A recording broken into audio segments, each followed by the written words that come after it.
Our project is a fitness and calorie tracking app called Fitbud. Fitbud enables users to search food by barcode or text, create combination of foods called recipes, log their exercises and workouts, and overall track their health. It is comparable to its competitor apps like MyFitnessPal. We decided to create our system using a microservice architecture. We have three microservices: authentication, fitness, and profile. Each microservice runs on its own server and interacts with its own data collections. Built on top of these is a gateway API which acts as a single point of contact for the client. It is responsible for providing a straightforward API to the client that combines the functionalities of microservices in ways that the individual services alone cannot achieve. Since one of the gateway's main responsibilities is authenticating users before forwarding requests to the other services, we decided to split authentication into its own microservice.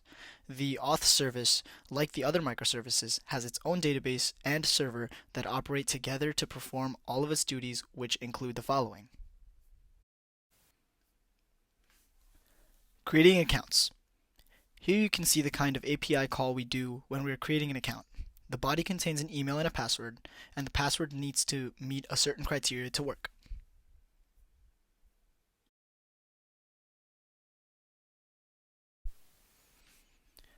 Logging into accounts.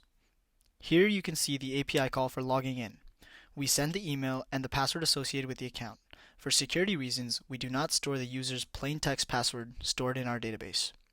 Instead, we use a server-side secret to store a salted and hashed version of their password. That way we respect the user's privacy more, and if there is a security breach, hackers cannot access the user's true credentials. Logging out of accounts. This is the API call for logging out of an account.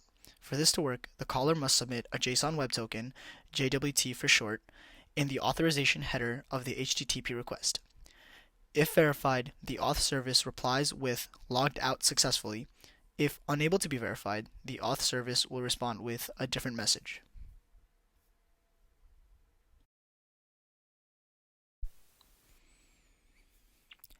Deleting accounts. The API call for deleting accounts also requires a JWT to be sent to authorize the action.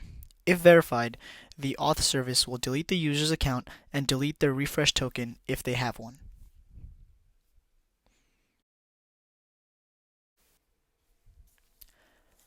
Authenticating JSON Web Tokens.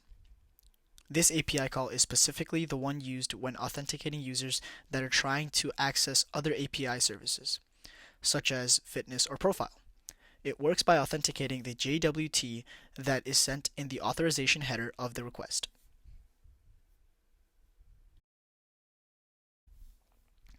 Minting new JWTs given a refresh token. This API call is used to mint new access tokens given an unexpired, unrevoked refresh token. If the refresh token is invalid or expired, the auth service will not respond with a new access token. Historically, user authentication was done in a session-based approach, in which the backend opens up a stateful session for users when they log in. This session is then tracked through the database queries and other expensive operations to determine if a user currently has permission to access certain API methods. There are a number of issues with this method, which is why we opted instead to go with a token-based authentication. Token-based authentication is stateless, which means that the backend does not keep track of the user session. Instead, it simply verifies a token that was encrypted with the server-side secret.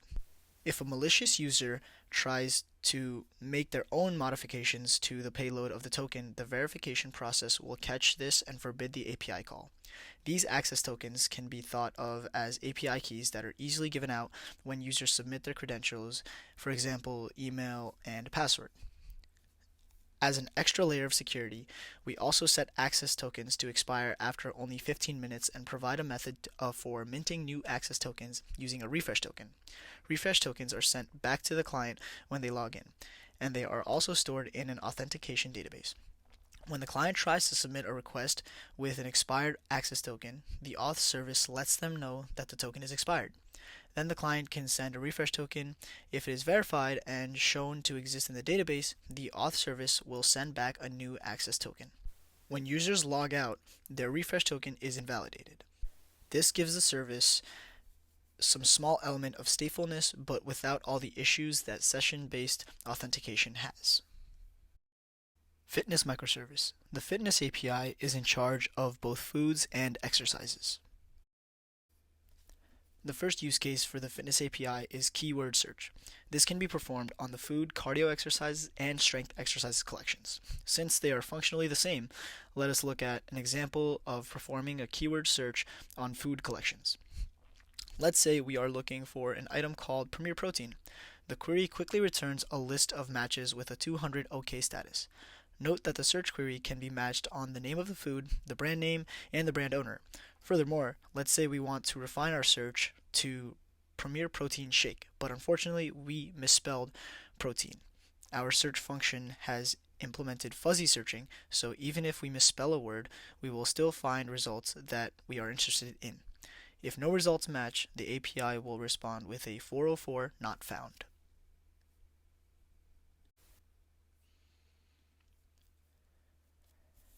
Now for the next use case, let's say we are specifically interested in the high protein shake we found from our search. We can retrieve data from the food collection by the ID of the food. As can be seen on the right, we find the food with a 200 OK status.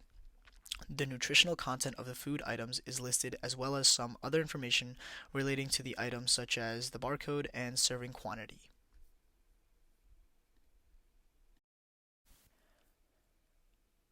Search by barcode. If we have a barcode of the food item, we can perform a search as well. Using the barcode for the high protein shake from before, we see the query return the same object as before. If the barcode does not exist in the database, we see a 404 not found status.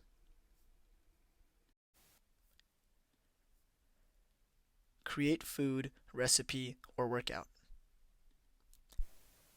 The next use cases are all related: creating a food, a recipe, or a workout. In our application, a recipe is defined as a group of foods, while a workout is defined as a group of exercises. For simplicity's sake, let's look at creating a workout. After searching the database for exercises, you find the cardio and strength exercises you want to add to your workout. We can create a post request with the name of the workout and an array of exercise IDs for both cardio and strength. Make note, a user ID is required to make any type of post request, and it would be passed to the Fitness API by the gateway. Before posting, we can see the database has no workout named leg day. After posting, we get a 201 created status, and now checking the database, we see the workout has been successfully created.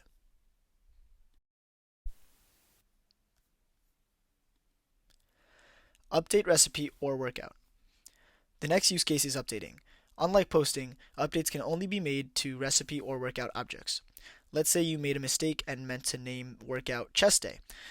We can send a patch request using the workout ID with new name. The user ID is still required. We get a 200 OK request. Checking the database, we can see the name is successfully updated. Delete recipe or workout. Lastly, deletes can only be performed on recipes and workouts as well. Let's delete a workout we created before. We can see we get a 200 OK status. Checking the database, we see that the chest day workout is no longer there. Profile microservice. The profile microservice takes on the other half of the account creation process that the authentication microservice does not cover. This microservice has its own database for storing users' metrics outside of sensitive information, as well as the storage of diaries. Create profile. Here you can see the API call for when the account is being created and want to store basic user information. This body will contain values like first name, last name, measurements about you, and various preferences you may have that will take effect in other sections of our webpage. This will be attached to the same user ID generated when we create an account under the authentication microservice to allow information to be linked across different databases and ensure the correct information is displayed for the correct user.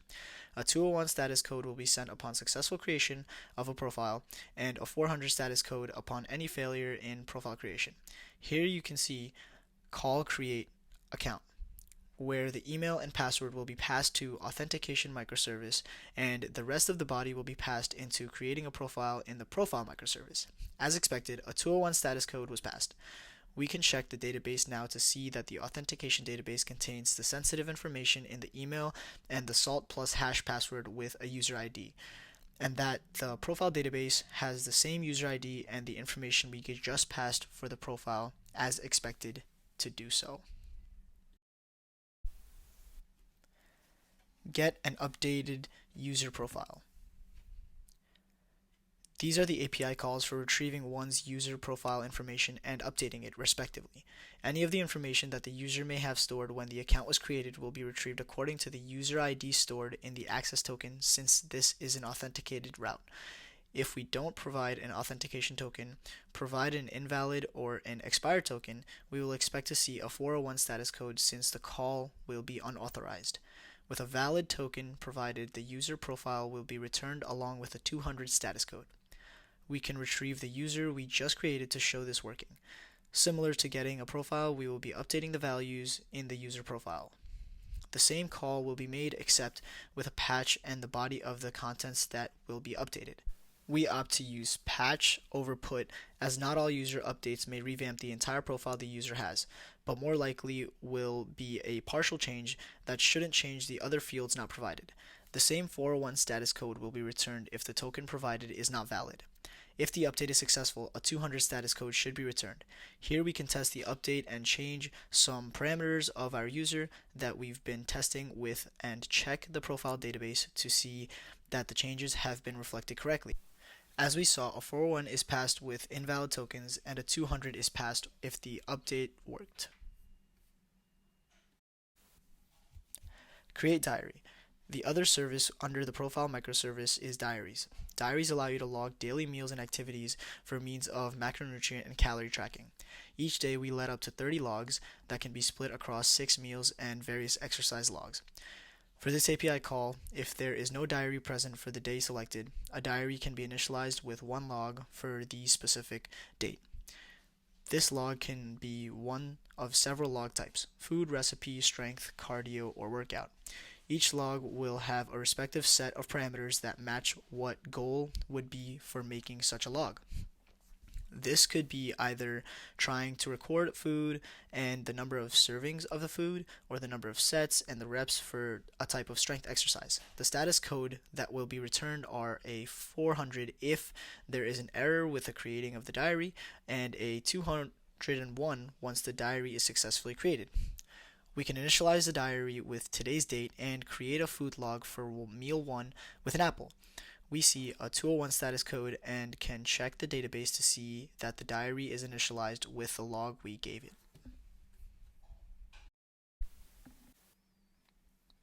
Find by diary / find by user and date.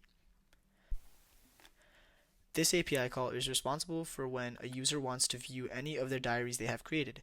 We can retrieve a diary either by searching on the ID of the diary itself or by user ID passed in from the access token and a date. In both cases, if a diary cannot be found, a 404 status code is returned. If it is successful, the diary is returned and a 200 status code is sent. We can test both retrieval methods here and see that the same diary we just created will show up. Update diary. After the diary is initialized, a user can choose to add more logs by making this API call. In a similar fashion that the diary is created, the user can select a certain type of log and add it to their diary. In this API call, however, one can choose one of the 3 actions: add, update, and delete log. This will reflect on the number of logs the user has, as well as the updated diary after whatever action is carried out. The diary ID will be passed into the parameter, and a user ID will be retrieved from the access token. If the user ID attached to the diary is not the same as the user ID passed in from the token, a 400 status code is returned. If you are also out of diary logs, a 400 status code will be returned. If the patch is successful, a 200 status code will be sent. We can test updating the diary now by adding a food log to the same meal we did before and check that the number of logs is appropriate and that the food object is in the database. We will also test deleting the food log we just made to see that the number of logs is correct and the food log is deleted. The Gateway API takes care of communication between the front-end and the back-end services. It coordinates with multiple APIs to fulfill multiple types of requests. For example, creating an account requires the Gateway API to send requests to the profile and authorization services. In addition, validation of request parameters, queries, and bodies will be checked and sanitized by the gateway before halting a bad request or relaying the request to backend APIs. Getting a workout by workout ID and authenticating. When submitting this GET request to the Gateway API, we are passing in the current logged in user's authentication token into the authorization header and a workout ID as a parameter. The authentication token allows us to easily identify and authenticate the permission of each user in one step. This will return the specific workout with a OK status in a 200 code if the current user is also the owner of the workout. If the authorization is successful but the workout ID does not exist, the API will return a 404 not found status. Otherwise, if authentication fails, it will return a 401 unauthorized status. Diary by date. In this GET request, we pass the date as a query parameter. The user is identified by passing the authentication token through the authorization header. The Gateway API will retrieve the user from the authentication token and pass the request onto the Profile API to retrieve the diary material from the specified date. If the GET request is successful, it will return a 200 OK status with the diary for the inputted date query. If no diary is found at this date, we will receive a 404 not found status. In the food search, we look up apples and then click into the results to see the macros displayed in a circle, along with the exact amount for each underneath, as is shown right now. We can also look at other options. Next, we're going to type in Dunkin' and do the same thing. Searching Dunkin' in the database returns a huge list of Dunkin' Donut brand products. Clicking into any of these also shows the same macronutrients like before. Now, we're going to show Premier Protein and see what the search is like for that.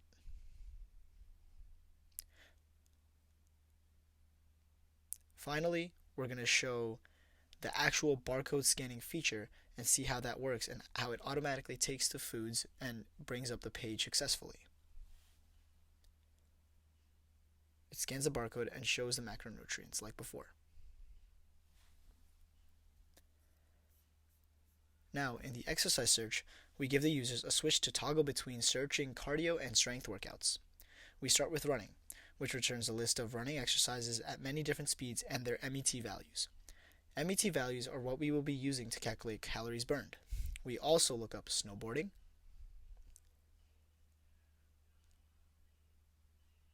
and finally, we look up walking. As you can see, it shows different paces and a bunch of different options to input. Now, for strength workouts, we look up bench press, giving us results you see on the screen now. Now, when we search bicep curls, we'll still get the results because fuzzy search is implemented for all our searching options. Lastly, we look up tricep dips and get the following results.